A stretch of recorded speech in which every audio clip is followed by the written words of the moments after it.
Good microphone plus speaker and subwoofer, and of course a sound engineer like Senjo.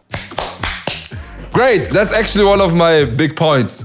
Yo, Madox, but how can you even know such things? You're just a random YouTuber. Actually, I was part of GBB between 2013 and 2019. I was co-producing it. Every beatbox event has a tight budget. Don't even think about crazy live streams and crazy cameras. If you didn't take care about these 4 topics, don't even start thinking about everything else. Yo, what's up my current official beatbox? Welcome back to another video with your boy Madox, aka Man of culture. Today we have a really important topic that influences the whole beatbox scene, and this is beatboxing events. There was not that many beatbox events in the past 3 years.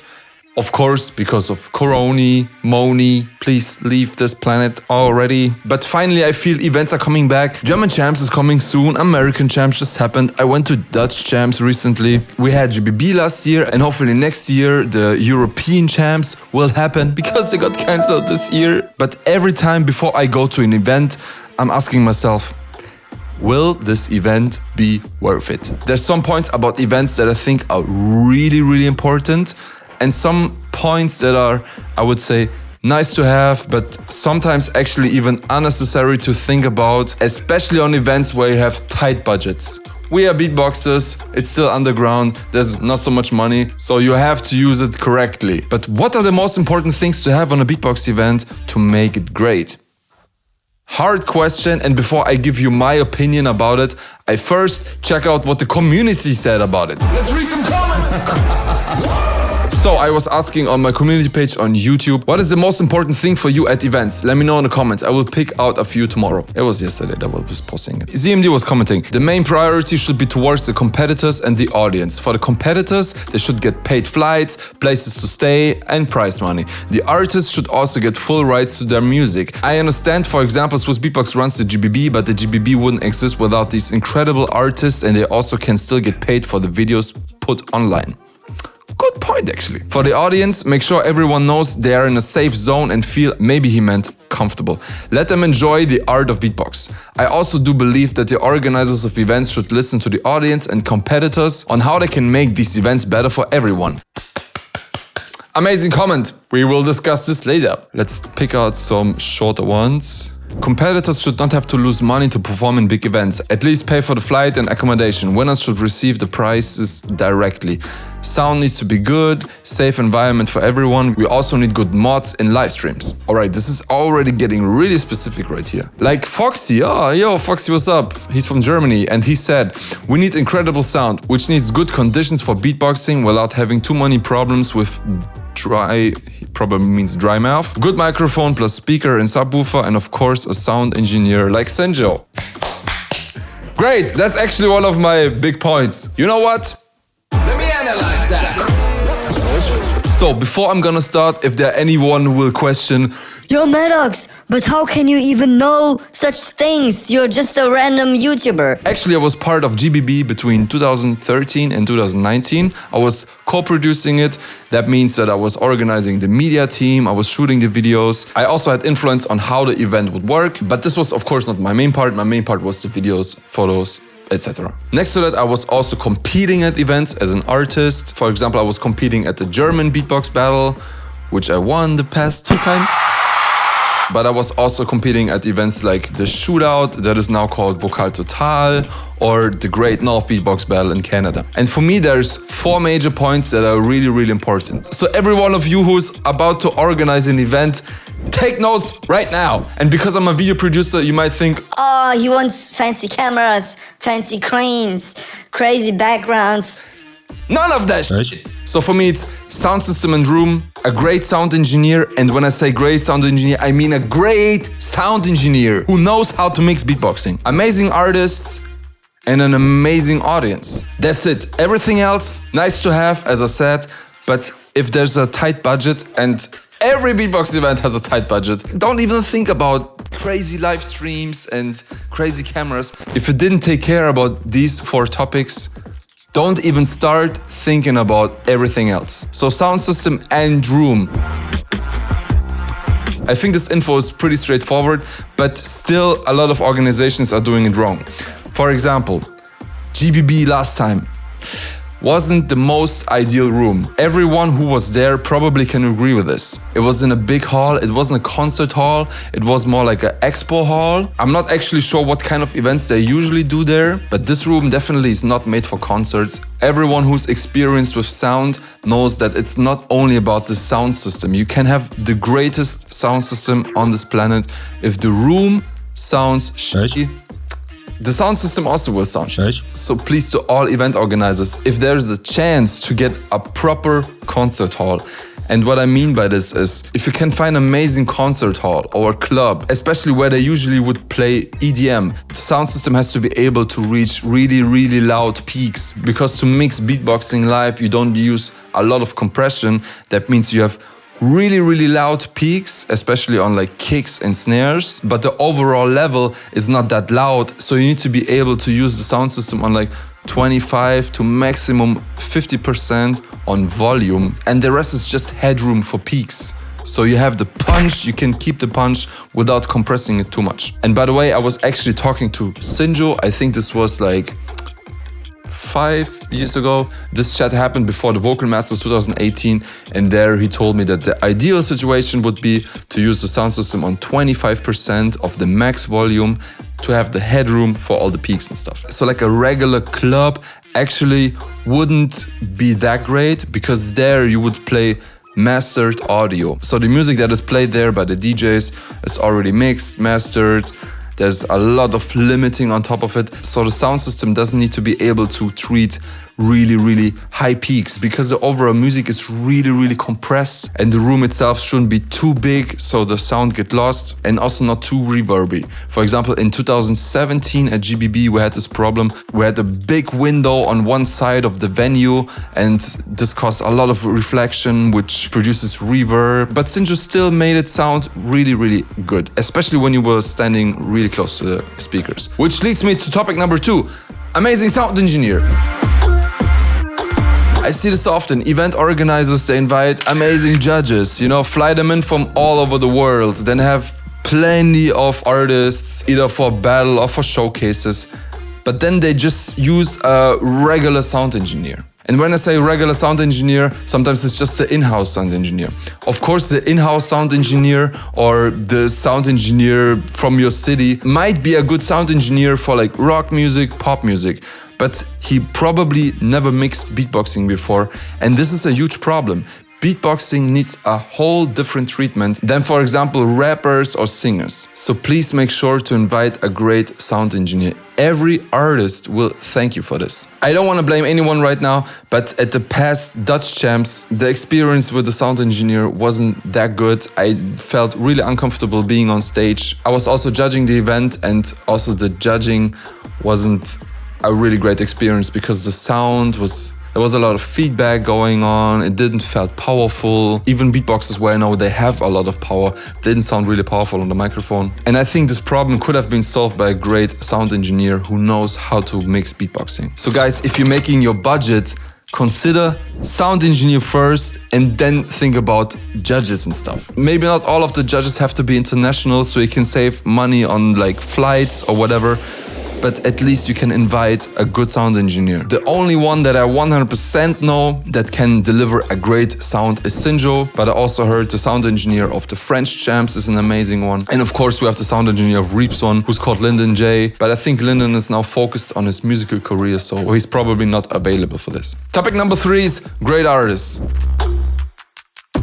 Who thought about this? But yes, of course, a great artist will make a great performance, but then the artist also needs to get a proper treatment. And I know not every event has great budgets, but at least respect the artist. If it's a judge or if he has to perform, give him a proper sound check.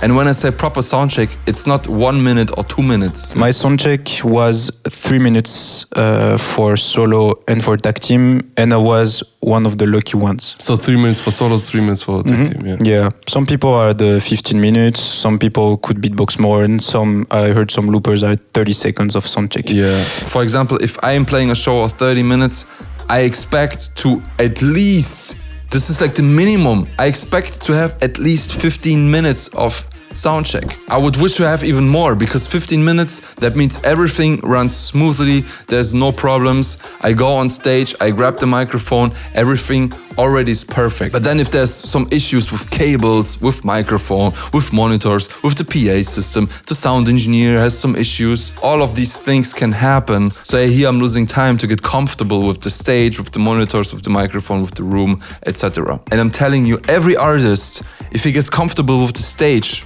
with the microphone, with the monitors, with the PA system, with the room, he will deliver a way, way better performance. If I feel powerful on stage, if I can hear my pitch correctly, if I don't have to worry about feedback all the time, I will deliver a great show. 100%. If something's wrong with it, chances are pretty big that I'm just trying to do like the stuff I'm comfortable with, but I'm not gonna go 100%. But that's what the audience wants to see, right? They want to see you going 100%, show your best. Right. But as an artist, you only can do that if you feel comfortable on stage. Everything else, like expensive flights, expensive hotels, whatever. To be honest, if I know it's a great community event and the organizer doesn't have a lot of money, I don't even care about these things, you know, like fancy hotels and blah, blah, blah. At GBB, there was a super fancy hotel. I don't really care about this, you know. I want to be treated really well as an artist. On stage, I want to have a good sound check. I want to have a good sound engineer. I want to trust my sound engineer. That's it. I want to perform for a great audience. And that leads to point number 4, the audience. How can you get a great audience? Well, promote your event properly. I see a lot of events where they don't even use the potential they have with the artists that are coming to promote the event. What I mean by this is they're not making like good graphics or video teasers where they show who's coming to present what they're doing, you know, in order to inform people, to hype them up so they come to see the artist. Lots of times it just says blah, blah, blah, beatbox battle. And yeah, if you check the infos, then somewhere you could see like, okay, this and this judge will be there, but that's it. But they're not showing like, okay, this judge will perform for you.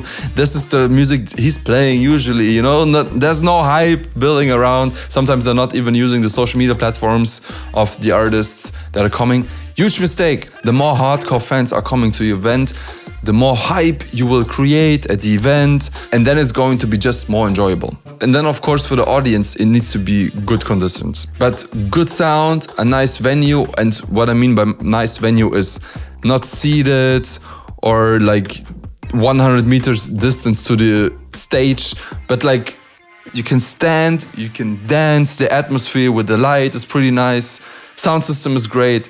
That's it. That's enough for beatboxers. We are nerds. We don't need fancy shit. You know, we just want to dance. We just want to enjoy pure bass, beatbox in your face. You know, we want to be able to touch the artist. You know, that's it.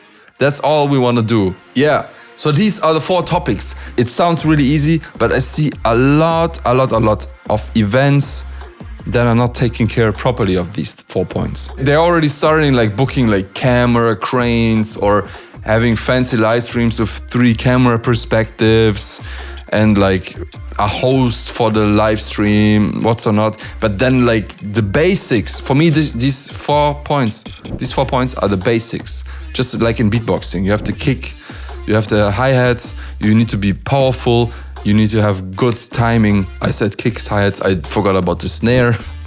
Work on the basics first and then create the fancy stuff. And the same goes for events. Work on the basics. Basics first. How often should I say it? Basics first and then the fancy. Right. And if you don't have money for the fancy, Right. cut away and work just on the basics. If you can't treat your artists right, maybe you need to invite less artists, but treat the ones that are coming better so they can deliver a great performance. So for the audience, it's an amazing experience. Invest into a good sound engineer. And yes, most probably you have to invite Sinjo. Come on, invite this guy. He loves to work for beatboxers and he is doing it really, really well. Last year I was performing with Sinjo, I think it was in October, together with Oni-chan. I made a performance of 45 minutes and I felt so amazing on stage. I felt like I'm God, because it sounded so great. It was just, you know, I was tripping on stage because it sounded so good. But this was only possible because I had a good sound check, the room was amazing, the sound system was amazing, and the sound engineer was amazing. And the audience also felt it. I was recently talking to a guy, he was there, I was talking to him last week, and he still remembered, like, bro, just your lip roll, it sounded so full, it was so great. This was the first time I got goosebumps just by a lip roll. And this is the thing that I want to make the audience feel. They should go home, have blowed minds, because the sound was so amazing. The artists were so amazing. The performances were so on point. You know, that's the thing people are talking about later. They're not talking about, Oh, he invited 80 artists. That was so cool. none of that shit. They remember the one or maybe 2 or 3 amazing performances. So quality over quantity. And basics first. Also for GBB, there was huge problems with like limited time for sound checks and not enough budget to pay proper prices or whatever. Of course, there were like, I don't know, over 50 artists. I think the event could be still amazing with 20 artists, 25, maybe even 15, you know, make 2 events. Make just a solo GBB and then maybe for the other categories, another GBB or whatever it is, you know, reduce it, but treat the artists right. Have a good sound system, have a good sound engineer, and treat the audience right. Enough said.